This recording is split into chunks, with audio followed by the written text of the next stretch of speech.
Every Raptors fan was hopeful that Goran Dragic will be traded by the February 10th deadline, but reports over the last couple of days have suggested that it is almost a certainty that he will be dealt by then. So in today's video, we're going to break down what the trade could look like for Dragic and what this means for the Raptors. Let's get into it.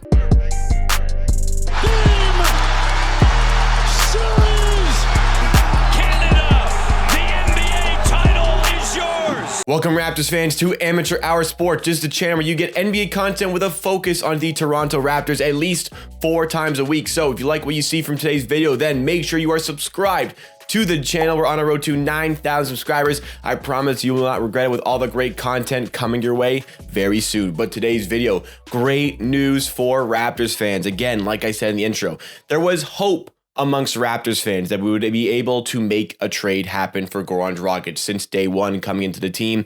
It really has just not worked out, from his interview with Slovenian media where he said he had higher ambitions than the Raptors, to his on-court displays, which weren't great, to then his not playing because the Raptors just didn't use him off the bench, and then his leave of absence from the team. He's been seen at Miami Heat games, practicing in the Miami Heat facility. Meanwhile, the Raptors desperately need some point guard depth, and he could have provided that, but it seems like the saga may be coming to an end in the next 10 days or so, as reports are now emerging that it is almost certain that the Raptors are going to make a trade happen, and that there are many suitors and a myriad of potential offers that the Raptors could receive for this player. So let's talk a little bit about the types of trades that could happen for Goran Dragic and the players we could get back. And also, we're going to get into what it really means for the Raptors. A few days ago, maybe about a week ago now, I made a video about this Goran Dragic situation. I said the Raptors can still make this trade happen. But even myself, I said they can still make it happen, but it was hopeful. But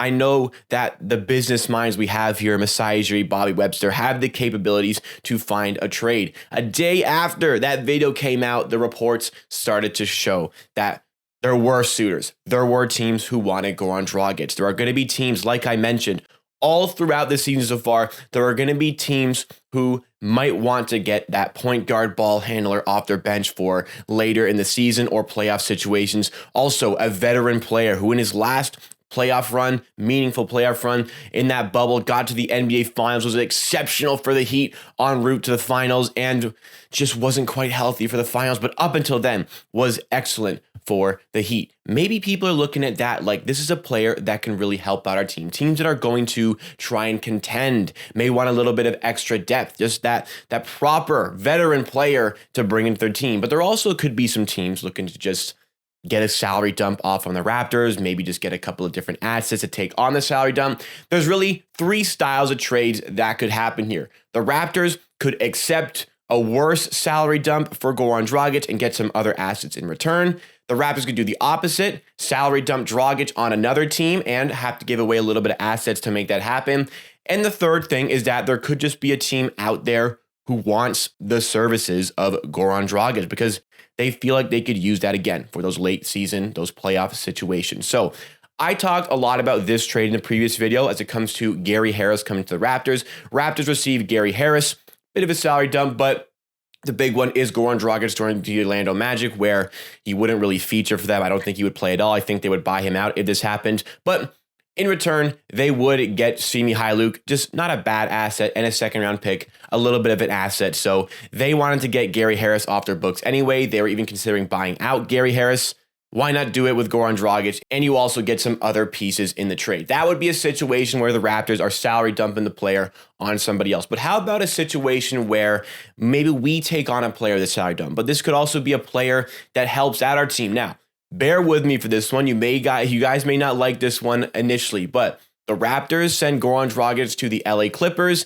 In return, they get Eric Bledsoe and a second-round pick. Maybe another asset could come our way in that trade. So immediately, Eric Bledsoe's contract is ugly. He's making about the same amount of money as Goran Dragic, but his contract expires at the end of next season. Eric Bledsoe is a nice veteran point guard who is having a pretty good year with the Clippers. Eric Bledsoe's a good defender, and I think he would offer a lot to the Raptors on the bench. It's just if you are willing to take on that extra year on the contract. So I think if the Raptors really want to try and be a playoff team, not a bad situation. I think I could deal with that contract for another year after this. I don't think we really need that extra cap space for this summer. It'd be nice, but is it a complete necessity? I don't quite think so. And Eric Bledsoe is a player who can actually help your team, unlike Goran Dragic is doing currently for the Raptors. So that is one I would have a bit of an interest in doing, but I think the best situation for the Raptors is trading Goran Dragic to a team who feels like they can actually use his services. Not because, we want to help out Goran Dragic, but it could help out our team. Let's say the Dallas Mavericks are still interested in trading for the player. The Raptors could get a good bit of depth out of this trade. They could get Reggie Bullock, who's making about $9.5 million for this season, plus 2 more. That's not bad. That's some good shooting off your bench. That's some good depth that the Raptors desperately need. And you also get some more depth. Dorian Finney-Smith, who is a solid player for the team, as well as Trey Burke, a little bit of a throw-in. You can add in other players other than Trey Burke. Maybe the valuation's a little bit too high there for Goran Dragic. We could throw in a second, but that's just a good base for a potential trade that could happen with the Dallas Mavericks. So the bottom line of all of these trades, whether you like a specific one, whether you don't like any of these trades, there are ways in which the Raptors can get Goran Dragic out the door and get him to another team. I'm sure there are going to be other teams, like I think the Phoenix Suns may have a little bit of an interest in trading for him, get some guard depth on their bench. Obviously, Cam Payne was great for them in the playoffs last season, but a team that really feels like this could be their year, maybe step up that backup point guard game with Goran Dragic, maybe a bit less of a drop off from Chris Paul when he is on the bench. That's a decent move. Same could go for the Utah Jazz. Get another ball handler to help out Mike Conley on that team, help out in the playoffs. Again, just that backup point guard to shore up your second unit. I think the Jazz could definitely use a player like that. There are going to be teams that have an interest in trading for Goran Dragic. The Raptors just need to find a way to execute the trade. I think all along they've had offers. Even in the offseason, they had offers for Goran Dragic. It was about being patient and finding the right trade for the team. Masai, Ujiri, and Bobby Webster have been very patient. They've waited a long time to try to pull the trigger on this deal, but I think one of their priorities is going to be moving on from Goran Dragic, even if it is just to free up that roster spot. But I think getting some players to help out this team is going to be vital for the worst bench in the league on the Raptors. Getting anybody back who can help out this team is going to be better than just having a player sitting in Miami making almost $20 million, not helping the team at all. He said when he got traded here, he was going to be professional. He's going to try to help out the team, try to help out the young guys, and it made sense.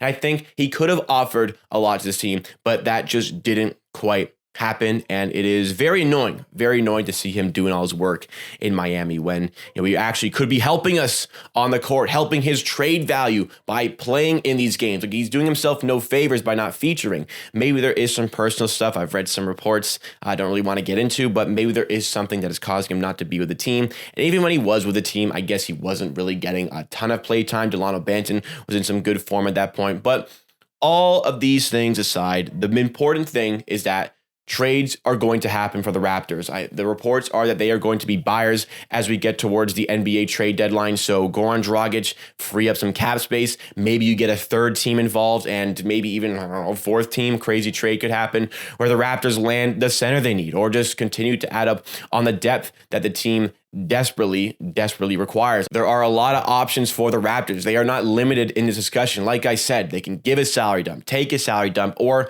find a good balanced trade for a team that actually wants Goran Dragic for his services on the court. Great news for Raptors fans as these reports came out. Great news as we know we are going to be able to move on from this player. And even if we don't, it kind of seems like teams are queuing up to sign him as a free agent if he gets bought out. That could happen, but I am starting to get a lot more confident in a trade happening for this player. I hope they take care of it, and I hope it's something that just helps out the team. I hope it's not just, for a second or just something or just a salary dump for a player that's not going to help us out. I really hope we get an exciting player that can just help our bench out because we desperately need that. I trust Masai. I trust Bobby Webster to get it done. And let's see what happens. So do you guys think Goran Dragic is going to be traded by the deadline? Let me know your thoughts and opinions in the comments down below, because that is it for today's video. Make sure if you did enjoy and you're still here watching the video, you drop a like to show your support to the channel. It actually does help us reach some new viewers for the channel, so it means a lot. It takes you less than a second to click on that blue like button, and make sure you're subscribed to the channel as well. If you're new, want to stay up to date with all the great content coming your way. Trade deadline's coming up, so lots of trade coverage coming on Amateur Sports. We'll see you again next time for another video.